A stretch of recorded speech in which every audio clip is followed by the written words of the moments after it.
And as you know, it's Super Bowl week, so we all the stops to get solid, concise, in-depth football chatter with football experts. It's what we do every day here. So here to break down the Seattle Seahawks for us is, wait a minute. Yeah, I got you. Yankees manager, I got you. Aaron Boone. I know. Mm-hmm. How you been? Good to see you. And thanks for coming in. Yeah, it's good to be in here with you guys. Yes. On my way to Florida. You're going today, like after this? Going from here. Nice. Right to the airport, and here we go. Love it. Yeah. If you look to your right, that's the guy. That's the guy that's carried your water for how long you been here now? 9 years? Well, somebody's got it. Someone's got to. Absolutely. That's the guy. That's the point. Biggest Yankee fan and a fan of yours in the building. So we'll get to a lot of stuff, obviously, as we get ready for another year of Yankee baseball. Let's just look back a little bit. Yep. When you first, I guess the interesting question would be, when the season's over, Yep. do you go back and watch, like the series against Toronto, for example? Or is it, I got to put that to bed immediately and move forward? I always wondered about managers like you. Yeah. If you go in a dark room by yourself and rewatch games so you see it from a different perspective. I don't rewatch games. I'll rewatch good games. Got it. I'm the best. I have to rewatch certain things that I want to see within that game. Like a certain at-bat, a certain pitch, that kind of thing? at-bat or pitch, or if I was looking for something. I'll do that, but I will not go back and watch a game in which we were beat. I don't like doing that. Under the context of decisions you made, or to get a feel of how the player handled the situation, or it's too painful to watch. Right. Well, but what you do watch, do you go back to see how you handled the situation, or how a player might handle that situation for information going forward? Not so much how I've handled a situation. Now, one thing I do is I watch every night. I'll go home and I'll watch all my players' post-game interviews, for example. Okay. That's just my way of keeping up with, okay, what was said tonight, blah, blah, blah.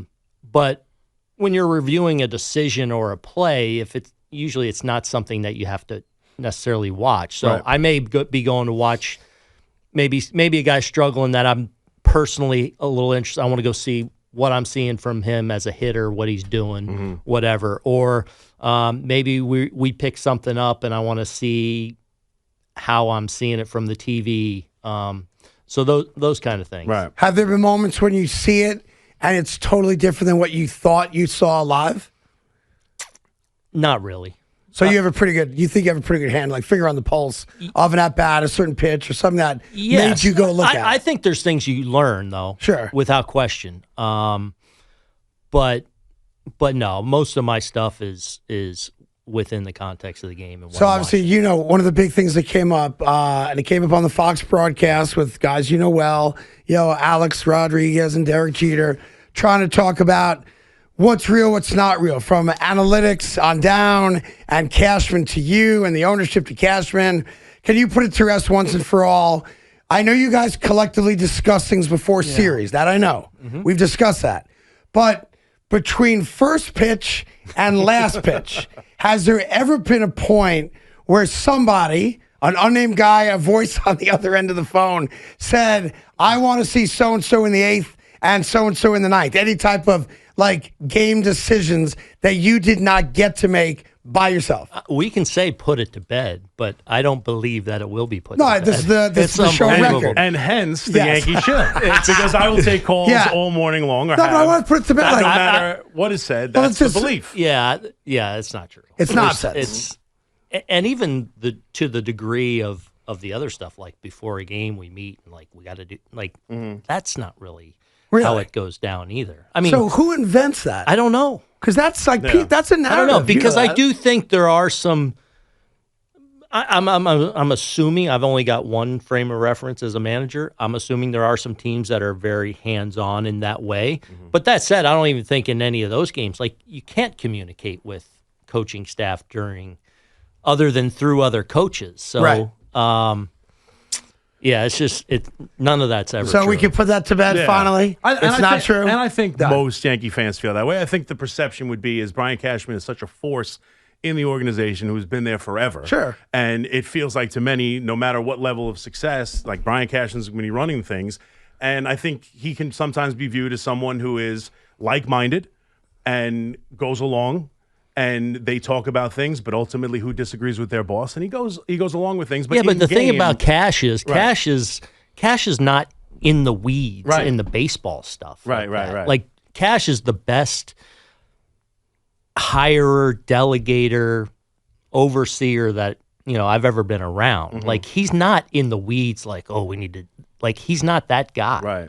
Do you ever feel like if you had the same exact record, same exact success, same exact postseason experiences that you had since you became the manager of the Yankees in any other city, you'd be viewed differently for at least what you hear and what the chatter is about you because of the ridiculous expectations that just making the postseason every year but one isn't good enough because we're the Yankees. Yeah. We have to win the World Series every year?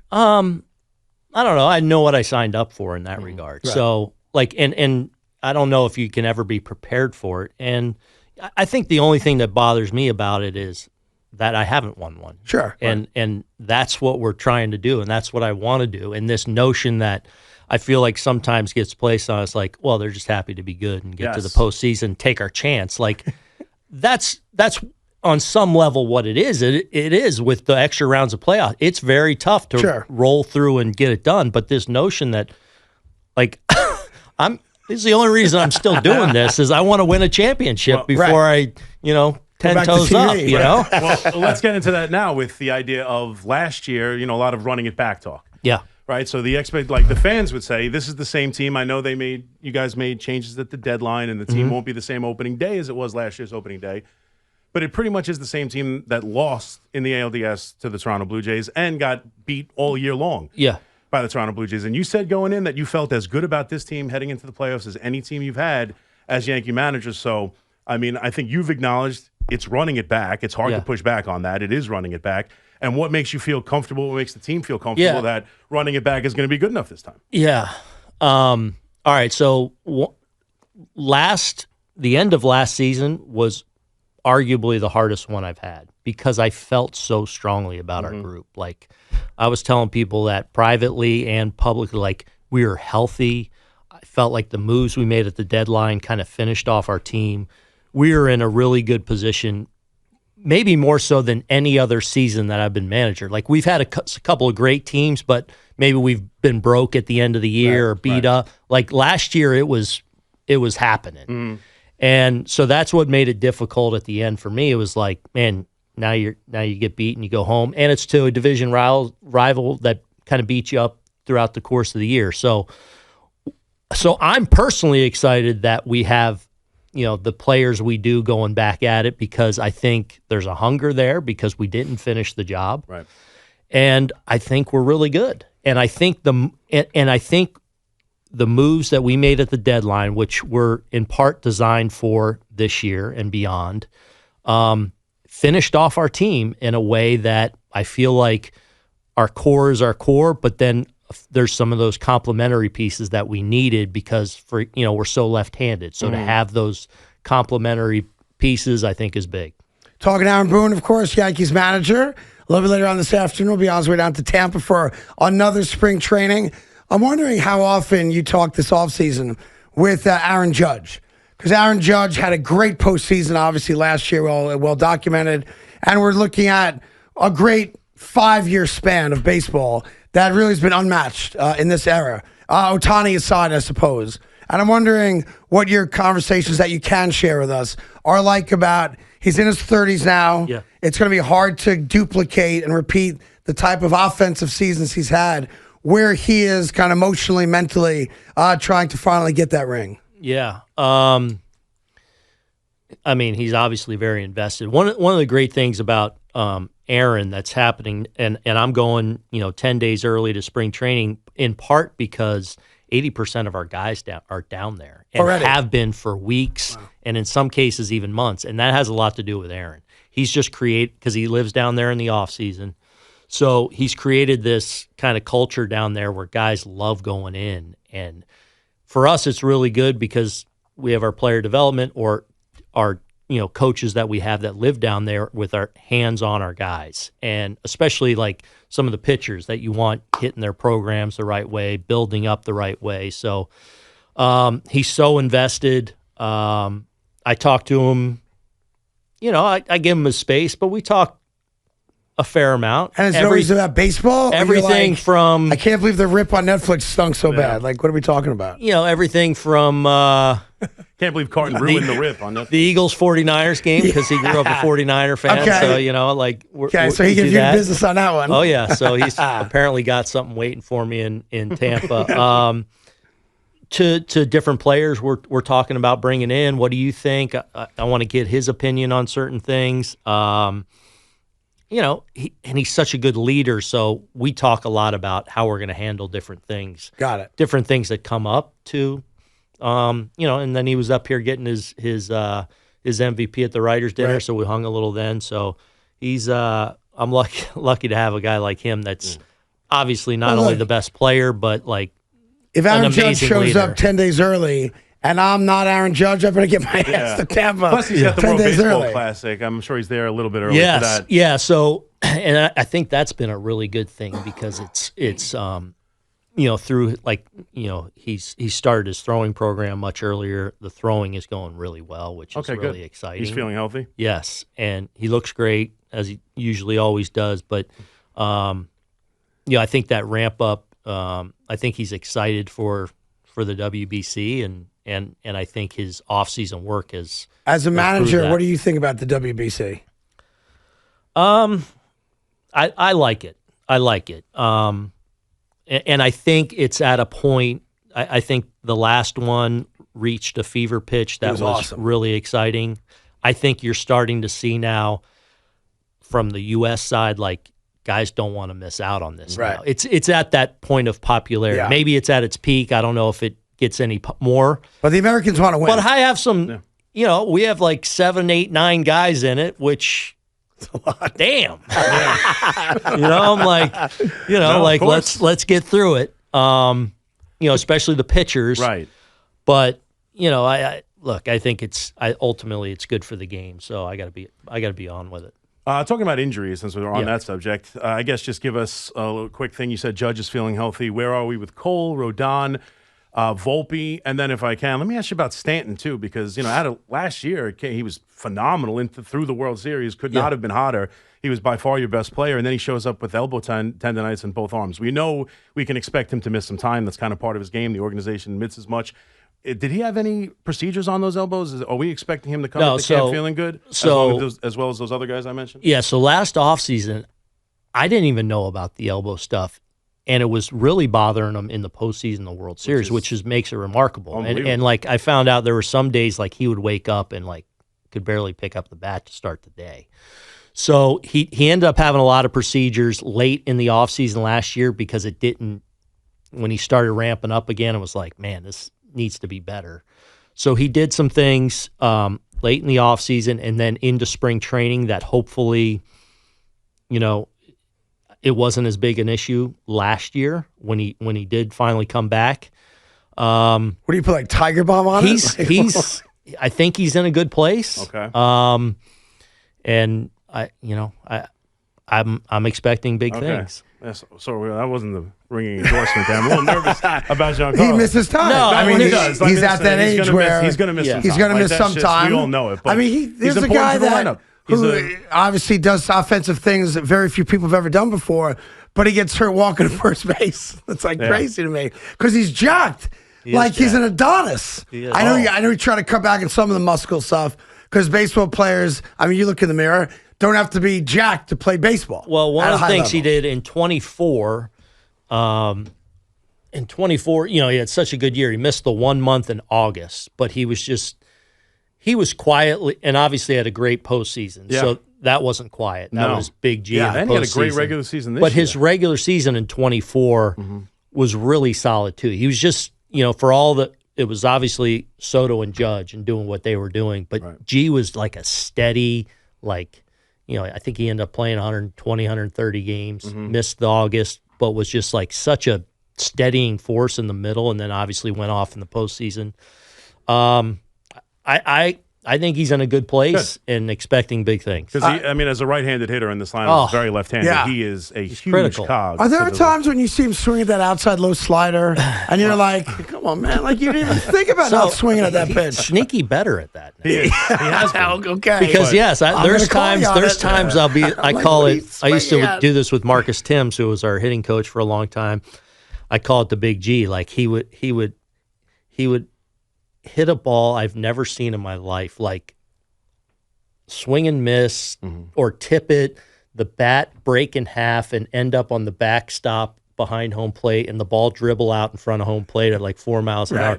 And then his next AB hit like literally 120 that you've never seen hit before, like a ground ball to left field that gets by and goes to the wall for a double. Like he's, I always say he's a unicorn. He is ridiculous. We didn't give you a chance to answer Big Mac's question about Gerrit Cole. Yeah, Gerrit's had a good rehab.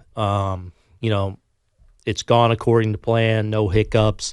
So I'm expecting Gerrit Cole like things. When we won't rush him back, he won't rush back. I think that's important. But he's been doing good pretty much every step of the way. Volpe's he's been down now in Tampa now about a month. Everything's going well. I think he starts hitting here pretty soon. So let's talk about him for a bit. Yeah. Obviously, most of us did not know he was dealing with something, right? For a lot longer than we knew about. Give us your take on how bad was it at its worst, and if it was so bad, knowing that the kid's going out there every day and just being buried by the fans, by the media. And he wasn't playing at 100%. Says a lot about the kid, obviously. That he's a gamer and a fighter. But walk us through really just how bad was the injury and how close did you guys come to maybe sitting him down before you did? Yeah, we didn't really come close because, the symptoms were, we were checking on him all the time, and he was getting treatment all the time. But I know even times, during the season where he was scuffling, where it's like, hey, is this really bothering you? He goes, I wish it was the shoulder. Got it. I'm just kind of scuffling. That being said, I think you can trace the timeline to it to where there probably was an effect that he wasn't necessarily physically feeling. And do you think the effect from what you know of the injury now had more of a effect in his offense, his defense, or just kind of like mentally? Because I don't know. Maybe just not as, I always say these guys are race cars. When you get old, sometimes it's hard to. Guys don't know when to retire. Don't look at me when you say that. No, I'm not. They don't know when to hang it up because they can still kind of do it. Yeah. They're just not that race car that can do it at that next level that makes you special. Sure. So maybe there's something to that hopefully, takes him to another level this year. Yeah, but to be fair, he hasn't really been that race car in his career at all. The numbers are pretty consistent. He's consistently struggle for him. And so I guess my question is, because I know the organization has shown the utmost faith in him, and we know how you guys feel about him, however we feel about him. We want him to succeed, but he just has been the same offensive player, inconsistent, a week here, a week there. Maybe outside the postseason in 24, we really had a good stretch there, and it was important to get to the World Series.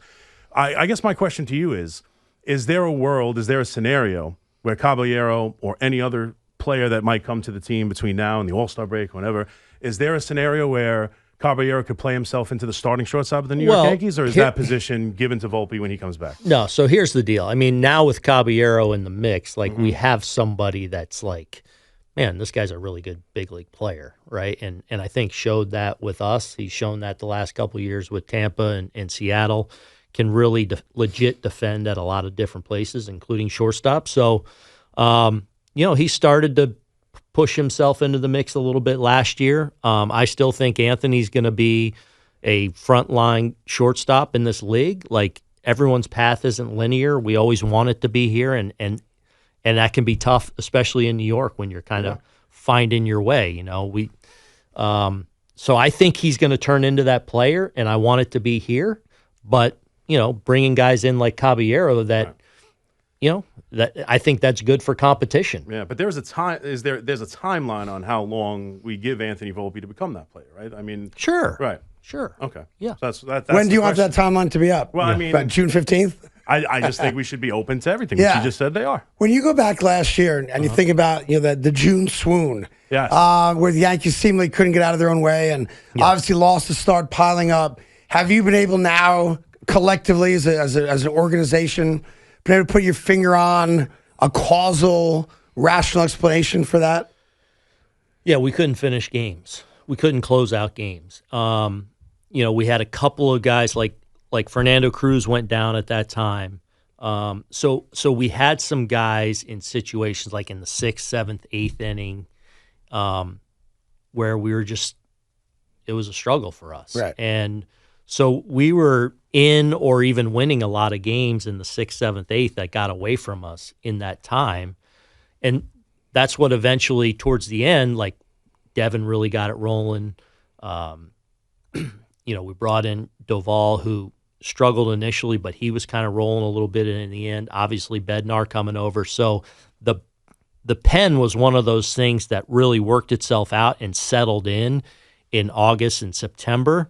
But in June and July, like we were, I was putting guys into some situations that they probably shouldn't have been in. Got it. And it cost us a little bit. And that's the one thing I look back on and think, man, I should have been a little more bold with a couple of guys that maybe we haven't even heard of yet that Take some chances. I think have a chance to be pretty good and that I think are going to emerge this year for us. That's where I wish I would have had that nerve late in some games instead of just going to, maybe somebody that has done it before. Got it. So you do take it as just circumstantial because it's been a couple years, right? It's been multiple years they've been that issue. Do you have anything? Like when you go to spring training, do you look at it as just, well, last year we struggled to close games. The year before we might have had this issue. Is it just a circumstantial thing that's baseball and that's when we played our worst stretch? Or is there something that you're thinking of trying to maybe consider doing different to try to There's avoid nothing the lull? I'm considering doing different right now. I think every year you can look at the schedule. And last year we won 94 games. What did we win the year before? 90. I think the same. I think we won 94. Correct. 94 back to back. Yep. And there's going to be, or you could win 100 games, and you're going to look at the schedule and dissect it. Mm-hmm. And you know what happens when you win 100 games? You lose a lot too. Yes. And I can remember even in some of those 100. Well, you didn't play well against teams you're supposed to beat, or you didn't play good against this. And look, frankly, part of last year, like I think some of our struggles with Boston and Toronto were in that middle stretch where we weren't very good. That's true. Like we weren't great. True. And then at the end, everyone's saying, "Oh, easy schedule. You can't trust the Yankees. Yeah. The last 5 weeks, the schedule opened up for them." Yeah, it's also them. It's also them. Talking to Aaron Boone. For a few more moments, he's on his way down to Tampa. A couple days early, get ready for the 2026 baseball season. Did we leave any individual players out that you want to ask about? Well, Go. yes, many, quite honestly. Well, we're going to have 2 hours. I'm curious about Dominguez. Jason Dominguez, obviously when they signed Bellinger, he's the fourth outfielder. Mm-hmm. He's a young kid who you've admitted, and I think we all understand, needs more at-bats right-handed, but you're also trying to find that line of winning games. You're the Yankees, but you want to get him more right-handed at-bats. You have a lineup that is in desperate need of it. Now you've gotten some different options. He's still not hitting right-handed. How do we view Jason Dominguez on this team? What's his role for him? Yeah, we'll see. Look, I think there's a long way between now and opening day, and a lot of things can happen. I think what gets lost sometimes is, last year was his age 22 season, and he very much held his own. And while he's still a work in progress defensively, like he's moving the needle defensively too. Right. And I think showing signs that he still has a chance to be a really good player in this league. How that shakes out initially, we'll see. We'll see. He's going to get opportunities. This is also a kid that, missed a lot of minor league time with different things that came up in different seasons. So for as talented as he is, like he's just turned 23 and he's missed a lot of time over the years too. So let's not write the script on him too early. And last year was he did a lot of really good things. Sure. Like for a 22-year-old to come in and more than hold his own, I think is a good sign. And, I hear sometimes, well, he had 430 plate appearances. Mm-hmm. Like he played. Like he did. I heard Sean even earlier was, in that voice, like I felt like he just took him out when he would get two hits and that's not true. Like, I mean, I want you to show me that where you saw that, and like there's other things that go into it, like other guys were playing really well too, and so look, Jason has a bright future. And we'll see how it is initially from a role standpoint this year. The only other question I have, and I'm sorry to interrupt, this is okay. He's so happy right now. He's like, A, we're talking baseball. Yeah, absolutely. B, we're talking Yankees. We are a week away from baseball It's season. the manager of the Yankees. Yes. All good. Do what you got to do. The last one I'll just say, do you view him as a possible center fielder of the future? That's the question, because you got the two corners. I know Bellinger's contract is only 2 years. Yeah, right, Jason. I view him more in the corner. Right. So I'm not going to totally rule out center ever. Okay. Again, he's a young man that's really athletic and twitchy and fast and has all the physical attributes. I view him more as a corner guy, but I'd be foolish to rule him out as a potential center fielder. I have a crazy question that goes back more than a season, but it's the human nature of it that interests me. When Judge drops the ball in Game 5 against the Dodgers, do you talk to him after the game? Do you say anything to him at all? Or do you recognize, look, he well knows what happened. I don't need to sit and talk to him. Like, what was that like after the game or after the series? Because I'm sure that burns him to this day, because people do remember that drop in Game 5 against the Dodgers in the World Series. Yeah. And I'm wondering if you ever talked to him about it. Yes. I mean, that happened. That Game 5 obviously was the end of our season. Right. So there's a lot of that end of the year, everyone in the room talking to each other. And it's a very emotional time. It's a very personal time with a lot of different guys. So you have a lot of different conversations. So to some degree, yes, but I don't think it's anything specifically that I need to. Because what could you say anyway? He knows, right? And because you guys lost to the Dodgers, did you have a rooting interest in last year's World Series where it would have burned you if Toronto had actually done it, which they probably should have? Yeah. Do you find yourself, come on, LA, let's go, come on, don't make... I don't know. Or no? No. Not after the World Series, Craig. Not after they decided to tell everyone who would listen. When you get ousted, one of the things that sucks is you want everyone else to lose. So there's really no winning. Did you watch the World Series? I watched...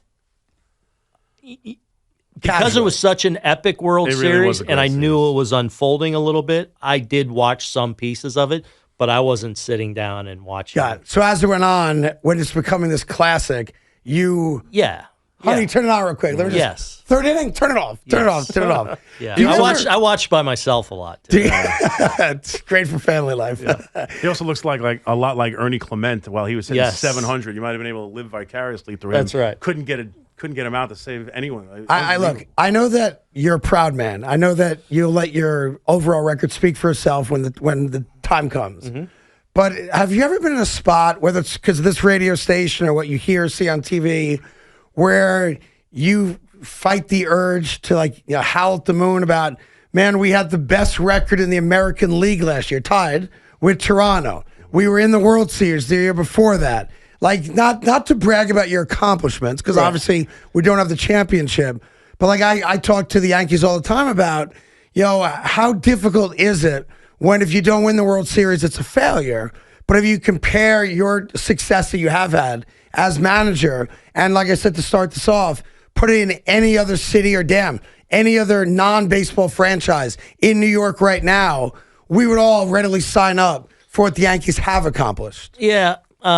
There's times you want to say things, but I've also learned that, when you do acknowledge those things, it becomes, quotes or fodder for people to jump on. So I'm always quick to I'll even say don't get it twisted. I'm not sitting here saying I'm happy about. Right. The reality is we did have tied for the best record in the American League. But you can't say that. Toronto kicked our ass. I get it. Yes, I get it. And that we're not happy about that. Yes. And the goal was to win the World Series. But it's also my job to take a step back and not be overly emotional about honestly assessing who we are, what we have, and trying to do the best thing moving forward. Because there have been times in the past where we have made some wholesale changes. Sure. Or even question philosophic things like if something didn't necessarily go right. This is a year we feel very good about the group we're going down there with. There may be a piece or two still to come. You never know. And do you sit back and watch, like, look, you're in the conversations, you don't get to make the ultimate decision. Was there ever a point where you're like, come on, Brian, why'd you let the Mets get Bichette? Bichette's perfect for us. That type of thing. No, not really. I mean, because again, those are front office decisions ultimately. Right. When they're getting down the road with somebody, or then my opinion comes in. They'll come to you and say, "What do you think?" Sure. But I also know there's a lot of smart people, and there's a lot of other factors too that go into being able to get someone. So or let me not. ask you this: as a baseball guy, a multi-generational baseball family. Take the Yankee cap off for a second. Yeah. We had Rob Manfred in here a couple weeks ago, and I asked him which does he think is worse for the sport? A team like the Dodgers that kind of is acting like the Yankees did at one point. I got in trouble. I was in here last year, and I answered a question on this, and I got in trouble with the commissioner's office. Let's do it. I know by having too much of an opinion. No, but or a team like the Pirates that doesn't seemingly put enough of their resources into building and sustaining a team. They draft great. They just don't keep anybody. Team like Tampa, they make great personnel decisions, but don't seem to have the ability to keep guys long term. As a baseball guy, Pittsburgh's drafted great. They've done a decent job. He's aware of who Paul Skeens is. I've heard of Paul Skeens. So therefore they draft correct, yes. Yeah. Historically, fantastic drafters. Just go with it, will you? I just wonder, as a baseball guy, which do you think is worse for the sport? And are you bothered by what the Dodger ownership has done recently, all the deferred payments, et cetera? Yeah. Again, that's something that's way above my pay grade. The one thing I'll say about the Dodgers is there's a respect I have for them about, how they've done it. The bottom line is they're a really buttoned-up organization that happens to be playing at a different level financially than a lot of different players, or a different clubs, every club really. Right. So again, that's going to be solved with ownership and the league and players. You're not Rob Manfred calling you today, huh? I'm staying away from this. But of course you want people, and I think teams are invested even sometimes when they're not spending to a level that people like. Right. Final couple moments with Aaron Boone. Go ahead. Yeah, I want to ask him another question about perception of him, because I think another perception is the word I hear all the time, the two A's, analytics and accountability. Accountability is the other word, and I think a lot of Yankee fans think that there is this clubhouse atmosphere. It's tolerated to make mistakes on the base path. It's tolerated to make, easy mistakes in the field or whatever, and there's no accountability from the Yankees and from you specifically. So I would say, what is your take on that? I know you've had to answer this question a lot, but what's your take on benching guys? What's your take on the perception that you run a clubhouse, that all that stuff is allowed? First of all, putting on this uniform, the Yankee uniform, playing in New York, I think comes with an accountability that doesn't exist almost anywhere else. So I would be different here than I am if I was managing somewhere else, quite frankly. That's what I think. I don't think I do. I think I have a lot of difficult conversations, sometimes pretty animated conversations behind closed doors. I'm not going to go do something in public to save face or do something that's perceived in a certain way.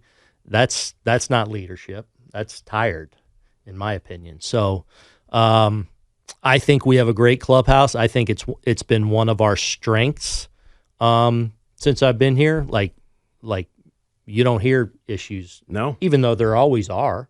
And I think we're a group that year in and year out, thick and thin, handle things really well. And I'm going to try and continue to be that way. I'll give you credit for that one aspect of that. Your locker room does not have leaks in it. It really doesn't. This stuff gets out about every team at some level, but compared to other franchises in this town, your locker room is pretty tight. Well, and that has a lot to do with the guys in it, like Judgy and Cole and Big G. Like, they're such good people and leaders. So as far as what's your analytics question? No, I was just saying. I was using it to say accountability. Oh. But it's always accountability and analytics. Those are the Yeah, two and the things. base running fans stuff are is never. That's the thing. Casual fans they don't want to hear about the advanced stats, and they don't want to hear about a guy getting thrown out at second base, and then the manager saying, well, there's a reason for that because in our pregame we had discussed that there was an advantage, and I want to be aggressive. Like that's the kind of thing fans push back on. Yeah. Yeah. I mean, but I think every quote the base running stuff last year, which by the way, the reality is we were a really good base running team last year, and it was a factor for us, especially in the second half of the season. We were Jazz running around the bases to beat and the a Red number Sox, of guys so. I get offended because I want to push back on, the one play that happened where Wells forgot the outs. Jazz did what he did in Miami, or JD forgot the outs. And correct. Well, so how many it's strikes there were? You forgot how many I get strikes it, there were. So you acknowledge it in the moment, but you also okay, but that doesn't make you a crappy base running team. That didn't make us. There were years that we were. Last year was not one of them. And sometimes people want it every which way, like we got to be super aggressive, but with that aggression sometimes comes mistakes. And some of my issues the last couple of years is I felt like at times we got a little gun shy because the noise was so loud that I wanted us to make some more mistakes. Now, who we are, our offensive profile is we're going to be a little risk adverse. We're not going to be how Tampa Bay runs the bases because they have to push the envelope in certain ways. That's a personnel thing. So I don't want noise or perception to leak into our guys and the way they go about playing. Do you still love it? I do. I do. As much as day one? Yeah, I don't even remember day one now. But You're getting old. I want to win. Yeah, I want to win it know. all. That's why I'm coming back. It's a grind. It's tough. But I love our guys. I love the people I do it with. I love, working for the Steinbrenners and Cash, and it's a great place to be. And there'd be no better place to win. Was there ever a moment in these last few off seasons were you in any concern at all about being brought back? No. You knew. No, I didn't. There were probably somewhere I know it was a decision. Yeah. But I don't care. I'm fine with that. And how troubled are you with the fact that your Eagles couldn't find an offensive coordinator and they searched high and low? We got Mannion from the Oregon State You're happy Beaver. about that? Yeah. What do you think it is? You think see, I'm a big Jalen Hurts guy. Probably more so than I should be as a New Yorker. I think he's the most underappreciated quarterback in football, and the hate that goes his way fascinates me, considering he's never missed the playoffs. He's been to the Super Bowl twice. He's a Super Bowl MVP, and yet people talk about him like he's not a top 10 quarterback, which drives me crazy. Nick Sirianni, who I'm sure is a friend of yours, kind of has that douche knuckle face where you just want to punch him once and then have a beer with the guy. Why do you think it's so hard for your beloved football team to get an offensive coordinator? Jalen or Nick? What? Maybe they got their guy. Maybe they did. Maybe they got their guy. The guy they interviewed. Yeah. I think A.J. Brown's not the issue people think either. What do you mean by that? I think he's a beloved killer in the room. You think so? Yes. I've seen. It's funny you say that. I think there's a misperception there. I know. The story goes that he and Jalen had some issues. I believe that. Outside of the locker room, some personal things, which I'm not going to get to on the air here, that you've obviously heard about as well. But I've also seen videos of him, and you're like, that's the greatest teammate in football. And then the next day, he kind of acts like, prima donna. He's not. Yeah, so there's probably enough smoke there this year that there's something. But I don't think they trade him, by the way, either. I think he's an Eagle next year. I think so, too. Yeah. How upset? Good. Well, I trust in Howie. Trust in Howie. This is crazy. Who wouldn't? Yeah, look, he's the best general manager in football. That's right. But you thought you were winning back-to-back Super Bowls. There's no doubt. You had to, right? When? Let's say Columbus Day last year. You were still like, we got it. We'll figure it out. Yeah, well, the thing that was frustrating was I felt like their defense was so good again this year. Yeah. And they had all the pieces on offense, and they just could never get out of their own way and figure it out this year. Now, here's my big question as a dad for you. Yeah. You're in the Northeast. I'm not going to tell people where. They may know. It doesn't matter. have you raised your children, your beautiful children, as Eagle fans? Oh, yeah. Were they allowed to pick their own team? Or what's the the Boone household like? Good. Yeah. Eagle fans, right? Yeah. When we first moved here, my daughter was still in like 6th grade, 7th grade. She rolled into the house with a Giants jersey. Right. Oh, I love that kid. I was like, her friends, she was over their house, their big Giants family. I was like, oh, okay. And now she's flipped too. She's flipped. Oh yeah. And the boys. And my Brandon who's at North Carolina with Belichick. He's a bigger Eagle fan than I am. And then my older 2 boys are like, yeah, they pull for him. And you got my wife pulling for him. Come on. Oh yeah. Everybody? Oh yeah. Because you must be such a pain in the ass if they're not Eagle fans. Now, years ago I told the story. You could confirm it now. When I went to Aaron's house a number of years ago, I rang the doorbell. His doorbell is the play-by-play call of the great home run. Yeah. That's right. Right? Yeah, it's connected to the video that runs on a loop. Oh, my. It's good That's seeing tremendous. you. Yeah, good to see you And guys. know that the guy to your right gets a lot of heat for being an Aaron Boone guy, and which you know. Just know every time, because you know what it's been like. In all seriousness, like I had questions for him, and I don't always agree with everything You even he did. wrote them down in your little But notebook I had some questions. Yeah. But I say this all the time. It's become players win, Boone loses. It's just no matter what happens.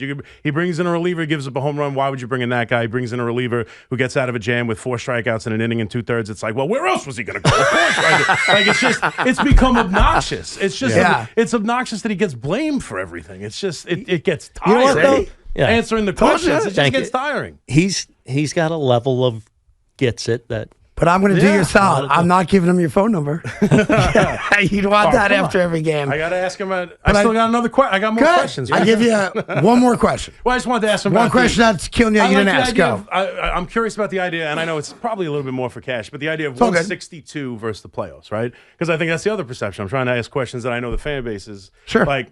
162, I think most Yankee fans, even the ones who are down on the team, think that they're good enough to make the playoffs, right? It's a really good roster. You got the best right-handed hitter, arguably, in the last 50 years. Like, the team should be good enough to win. But is this team, do you believe that the team has a fundamental issue where maybe too many strikeouts, reliance on the home run? Some of those are the topics that you hear from this team. Like, do you think there is a way to build a team better than you guys have for a specific short series success? Do you believe that all you could do is build for 162 and hope you guys perform? And have you felt ever leaving, a series where you're like, we need to be better at this to specifically play well in a short series, not just beat this team or another? Yeah, I've definitely felt that way. Okay. Last year, frankly, not being one of them, I felt like we had the team that could. Again, it's hard to make it all happen. Mm-hmm.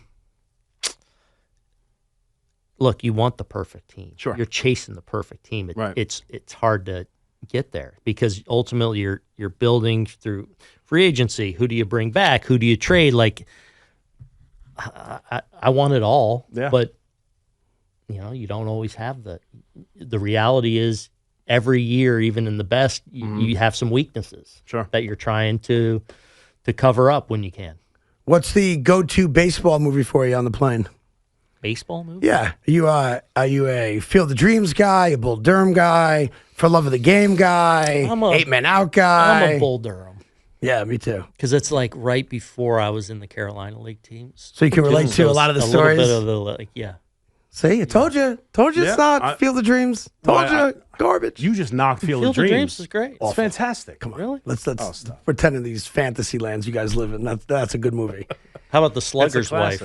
Didn't see that one. The Slugger's Wife. I saw The Assassin's Wife. Different movie, though, I think. Major League's great. Major League's great. League. Yeah, Major League's great. Yeah. Charlie Sheen looks like he could pitch. Yes. But I think the greatest actor to ever play the role of an athlete, I still think Kevin Costner as either a pitcher in For Love of the Game or a switch hitting catcher in Bull Durham, that I would put him up.